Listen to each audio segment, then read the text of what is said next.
Two of the most iconic voices in golf are back to save the day and ready to entertain in their newly weekly video podcast. Kostis and McCord, off their rockers.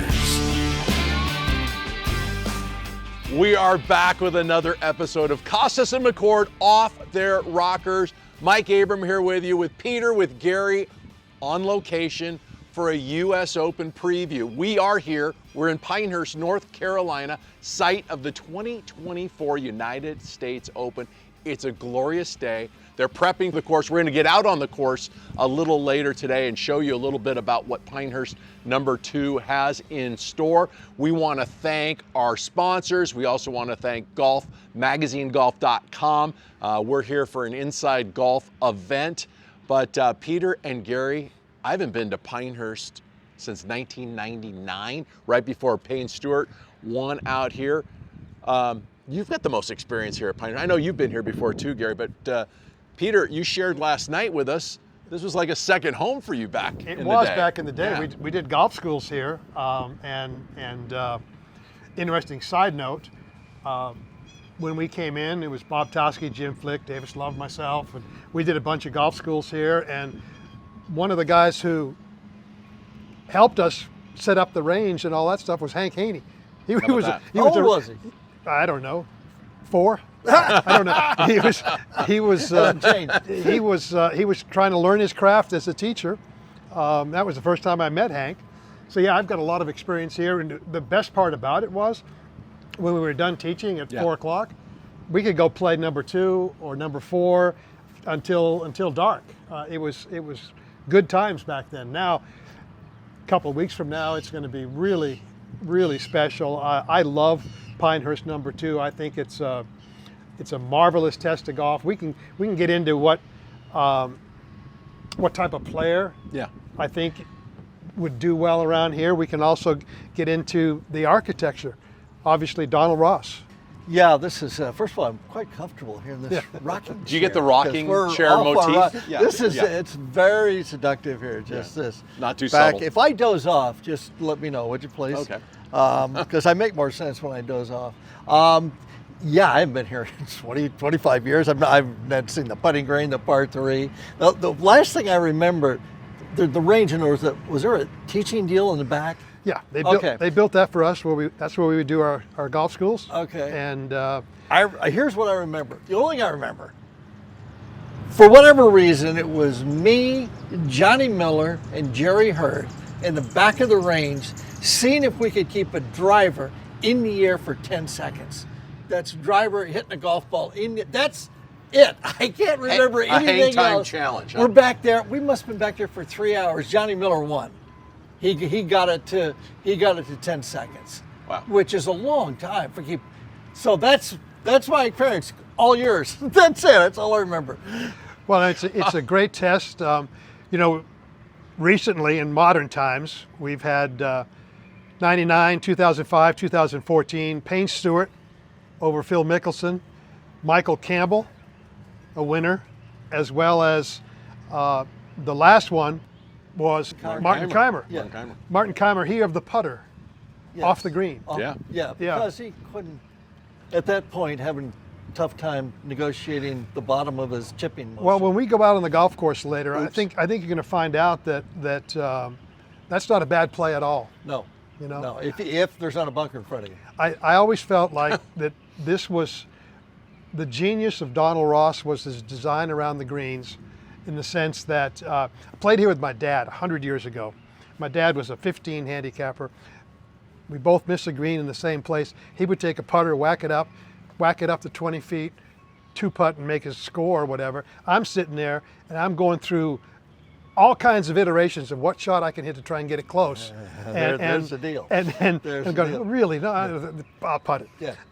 So it's easy to make bogeys, and it's very difficult to make pars if you miss the greens. So I think that's the genius of his design here. And also just what you said, because the one thing a professional golfer doesn't want to do towards the end of a round, especially the 72nd hole, 71st hole, they don't want to have to make decisions, because as it was put in a song, they are comfortably numb at that particular point. And do I pitch it against the hill, against a Bermuda grain? Do I run up with a putter?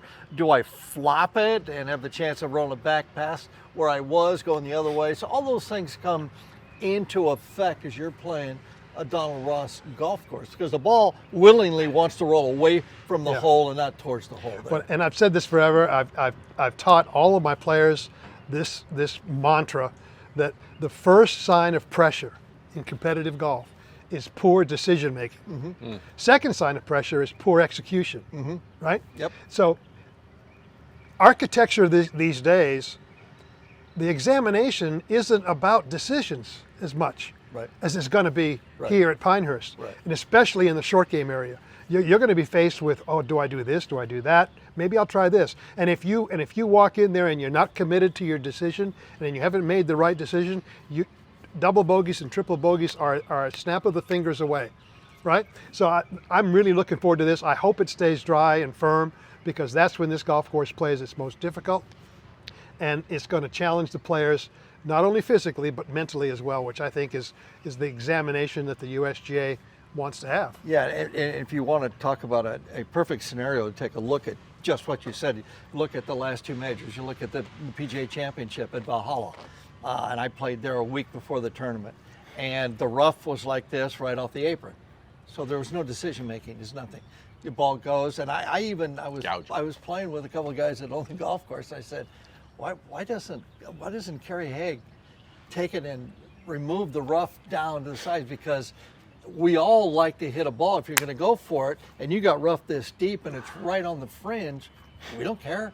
Get in there. These guys can splash it out with a 60 straight up in the air out of any rough. But if that ball wants to go as it does in a Donald Ross, when it folds and unfolds, it goes way down there, where now you got to we all remember John Daly, remember that? Yeah. Put in his pocket, I'm out of here. Yeah. Again, he got fed up, which a lot of guys get when they're playing ping pong back and forth on Donald Ross greens. And I think the key, Peter, is basically the weather. And if it got wet at Valhalla, and what did they shoot, 21 under? 21 under. Gee, are you kidding? Yeah. Golf course, 7,600 yards. It's crazy. This golf course, if it gets fast, again, it's going to be brutal to score. And we're looking a little bit before the US Open. We're out here at Pinehurst, and it's been fast. It's gotten fast. It's been dry. It's been firm. We're going to go out on the golf course a little later, and we're going to have Peter and Gary show you what it's like, these crowned Donald Ross greens, and how challenging they can be, rejecting a shot into them, but also, as they were talking about, the decision making around the green. Guys, what do you feel like as far as, let's go in a little bit into golf course architecture, which we haven't done on the show. Donald Ross, over 400 courses designed, came here in the early 1900s and really established Pinehurst as one of the homes of American golf with the great layout he has here, and he went all throughout the country. How do you think Donald Ross's influence on, let's say, tournament golf has been throughout the years? Is he the biggest influence that there's been maybe in golf course architecture, at least in the United States? Well, there's a handful of them all around that same time. You've got Mackenzie, you've got Ross, you've got Seth Rayner, Tillinghast. Yep. There's a bunch of them. They all come from that same genre, right? And let's understand something. Golf used to be a game originally that was played along the ground in Scotland, right? And then it slowly over the years has morphed into a game that's played in the air. But these designs of these greens were done originally when you would play bump and runs and you would roll the ball around the golf course.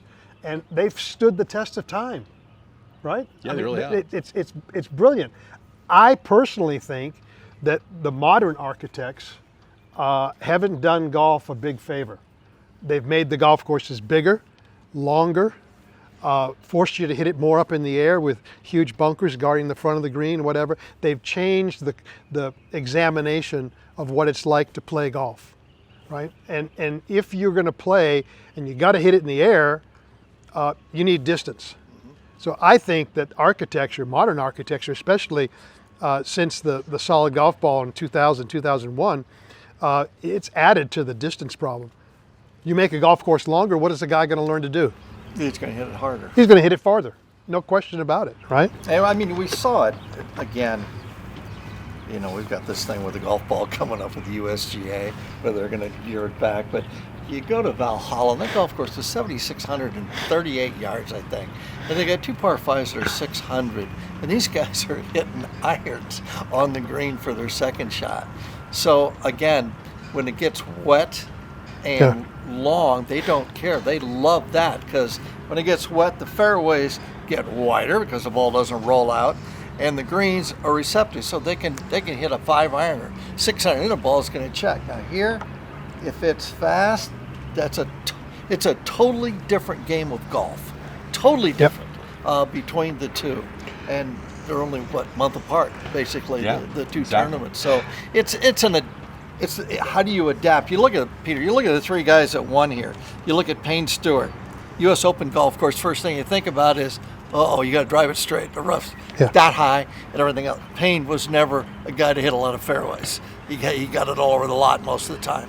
And then you go to Michael Campbell, same thing. He didn't drive it real well. Okay, and then you go to Martin Keimer. Well, we play a lot of golf with Martin at home, and Martin didn't drive the ball well at all either. So you got 3 guys. Define well. Define didn't drive it well. Didn't drive it far. Didn't drive it straight. No, drive it straight. Okay. I'm talking about the U.S. Open. Okay. Those 3 guys, I'd go. Wait a minute. Those guys won the Open. So you learn how to adapt, and I'm pretty sure most of these guys then, when they were playing 2005 and 1999, were choosing a lot of 3-woods, irons off the tee. But again, this golf course has changed its complexity since the redo now.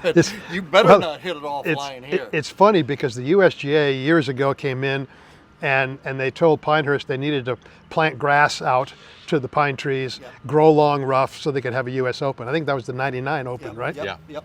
And it was also a little wet. Yep. Remember, Payne cut off the sleeves of his rain gear and started a new fashion trend, right? Which we can get about later. But so they tried to turn Pinehurst number 2 into a USGA examination. In my opinion, they ruined the golf course. So now what do? They come back a few years later and say, take all that grass out, put in the shrub brush, put in the natural areas, that wire grass. And then, by the way, they've planted a few thousand more we just of heard them. Did he say 20,000 sprigs? I'm not sure how many, but I think it's going to be less likely that you're going to miss a fairway and end up with a clean lie. Yeah. That's all I'm going to say. You're going to have to deal with this wiregrass out here.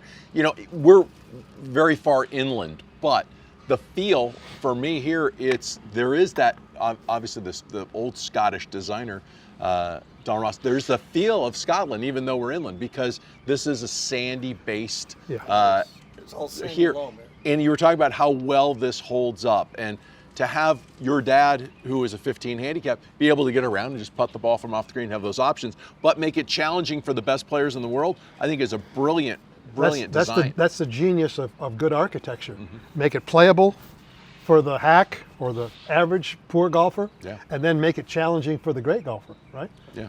Now what's happened is modern architecture, in my opinion, has made it impossible for the average golfer, trying to challenge and failing to do so for the good golfer. Yep. Yeah. Right? I did it. I just remember when you were saying that. I remember the last time I played here now, there's a made-for-television deal where these guys played across the United States to compete. And the 2 guys that were in the finals that were going to, and it was me and Retief Goosen. Really? And we're playing the guy, I had a guy that was like a 17 handicap, and Retief was playing a guy that was whatever, there was match play, and they went. And I remember, I got the gist of the whole thing. I just got to get it on the green, anywhere. I wasn't shooting at pins, because these guys never hit greens. They couldn't figure out how to get it up and down. They were going back and forth and bunkers and everything else. So the recipe got real easy here. Yeah. You just get it on the green as fast as you can, and just try to 2-putt and go to the next hole when you're playing in that deal. All right, so that recipe, let's go to the obvious question. Yeah. Who was your pick? Give me some players that you think will do well here. This gets redundant. Don't say Scotty Scheffler. I know again. it gets redundant. We're getting tired of that. I'm looking at a guy who can hit the ball in the fairway with some length. I'm looking for the guy that can control his golf ball distance-wise, his iron shots. A guy that gets it pin high every time. I'm looking for that guy. And I'm looking for a guy that obviously can putt it inside of 6 feet. And all I see is SS, and the putter, he's getting better. And if he gets good, it's no contest. So you're taking Scheffler. Yeah, but we can't. It's too easy. The asterisk to this whole thing is this debacle in Louisville. And he has been under an extreme amount of pressure for a fairly long time. New child. Not dealing with a lot of sleep. Dealing with the arrest in Louisville. Yep. Playing a lot of golf, quite frankly. A lot. And so I don't know how mentally prepared he's going to be. I mean, if he comes in here and he's mentally prepared, then in my book he becomes superhuman because he's had to overcome a whole bunch of adversity. Right? I agree with that. So who you got? If not Scheffler. Let's take him out of it. Xander. You like Xander at a golf course like this? Xander is considered just about a power player now. As far as he's gained a lot of distance. I'm not sure distance is going to be I agree. huge here, especially if it's playing firm and fast. Right. I think it brings a lot more players into the equation, right? Yep. I'm going to look for the guys who play smart. I think obviously you got to be on your game that week to have any chance. So we don't know until that week who's going to be actually on their game. You know, you look at Colin Morikawa, you look at Scheffler, you look at Xander. If they're on their game, obviously they're going to be there at the end. But I want to know who has the most discipline to fire away from flag sticks, to put it 30 feet to the right where it's safe, and then take your chances with the putt. Scheffler. Every time you put a formula up, you go, fits in pretty good. We just talked about Xander Schauffele winning, of course, the winner at the PGA Championship, and was battled right to the wire by Bryson DeChambeau. Does this kind of course fit Bryson DeChambeau? Does he have that patience? He has won the United States Open. With no patience. With no patience. Right. On a really hard golf course. Is he going to see different lines than any other human sees? That wing foot was hard in a different dimension than this place. This place requires subtlety, in my opinion. You can't take the sledgehammer to this place. You try and do that, it's going to hit you back in the face. So I would say Bryson would not be one of my favorites. Here's my take on Bryson here. He'll figure out a way to do it. The one thing that he's a little clumsy with is the high flop. And you're going to need that a lot here because he's using one-length clubs. And when you've got doing a high flop with a shaft that's a 7-iron shaft in your sand wedge, it's hard to do. You know, he always comes out flat. Yeah. He's got no wrist break, nothing. 5 for 5. I don't know. 5 for 5 out of the bunkers. I know, but that's out of bunkers. That's a different deal. This is, you know, when you're sitting there, we're trying to hit on top of this roof from right here. And I'm going to bounce it in there now. I gotta get it in the air and go. Now, he is really an accomplished player now. I mean, he's right there. But that's the only weakness I see, and that weakness could really be exacerbated in a golf course like this, where you need some high pitches a lot. You can get away without doing that, though. You can putt it. Yeah, and you can bump and run it, right? You can escape without that shot. Yeah. Mickelson finished second to Payne in '99, and one of the reasons that Phil was able to hit those shots was because the golf course was, I don't want to say soft, but it wasn't really firm and fast because of the rain they had. So, and he's very good with a 64-degree. I will go back on Bryson and say this: if he uses his power to throttle back to 4 irons off the tee that will roll out to 310 yards, and stuff like that, and keeps the ball in the grass. Then if he has the discipline to do that, then he can be a factor, right? Yeah. But to me, it's greens in regulation is the number one stat for this week. Greens in regulation. Okay, is he going to be more of a player that maybe does well at an Open Championship? We've got an Open Championship going to be coming up. This is, of course, this will be our third major of the year. But is this type of course, someone that plays well on links courses that we can look for? Peter said it earlier. It's who's in the flow at this moment. It could be, it could be a guy that likes to bump it around and go that way.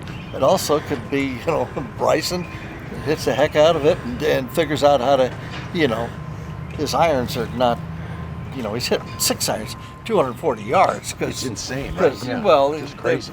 You got to look at the loss on most of this. Anyway. Still, yeah. And this golf course can, look at the 3 guys we've had win here. Yeah. You'd never pick one of those guys.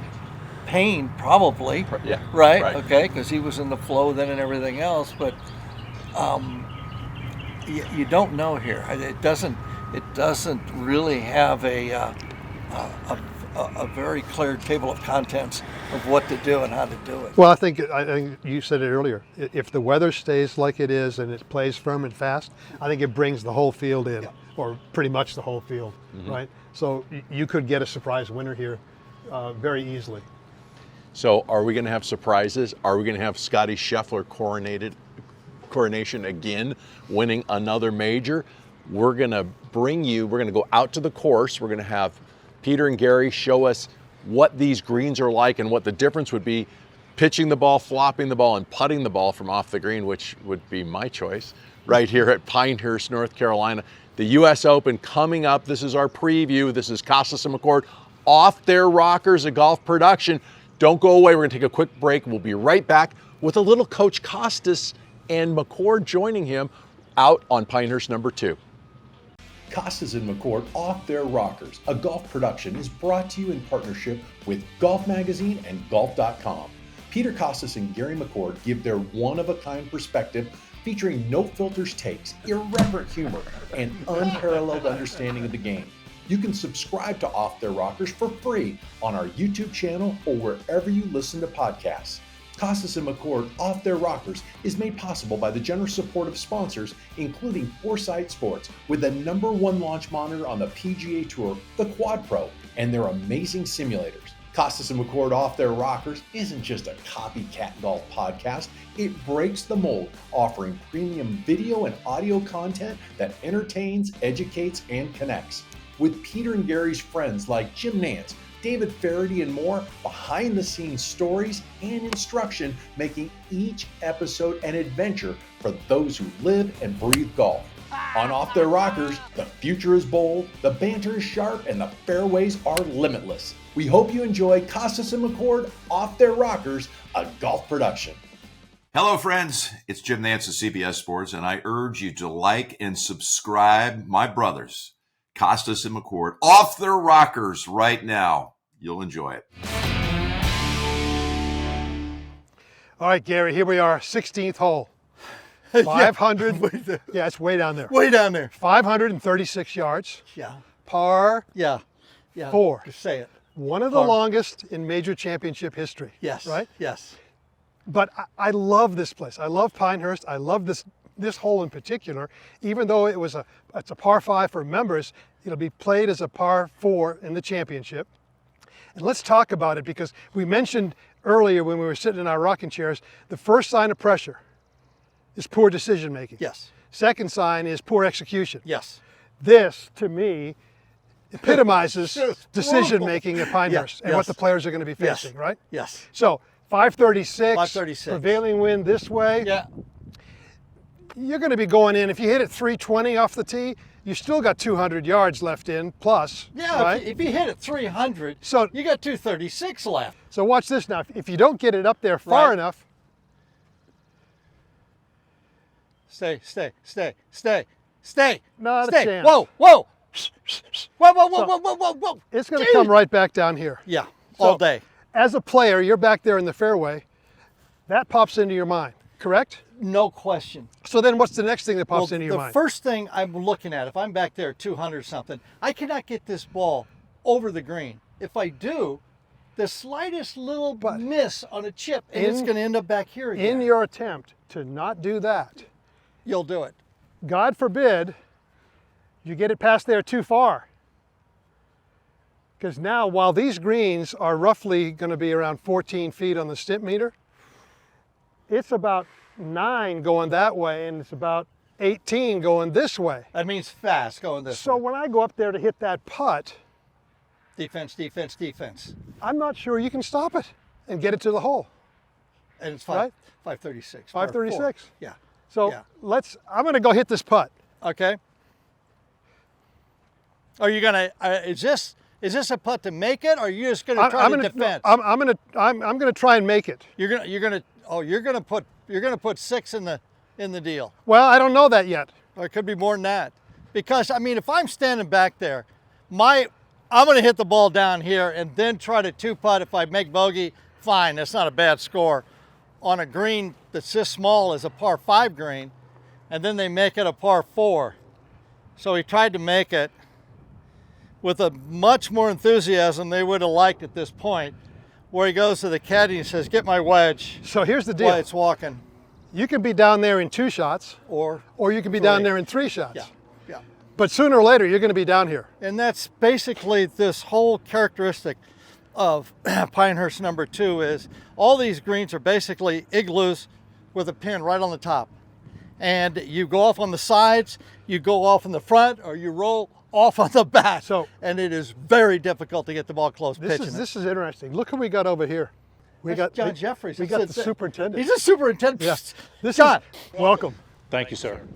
Good to see you. Good to see How you. you doing? Really good? Everything's This fantastic. place is in spectacular shape, and I'm sure when it comes championship time, it's going to be even firmer and faster and tougher.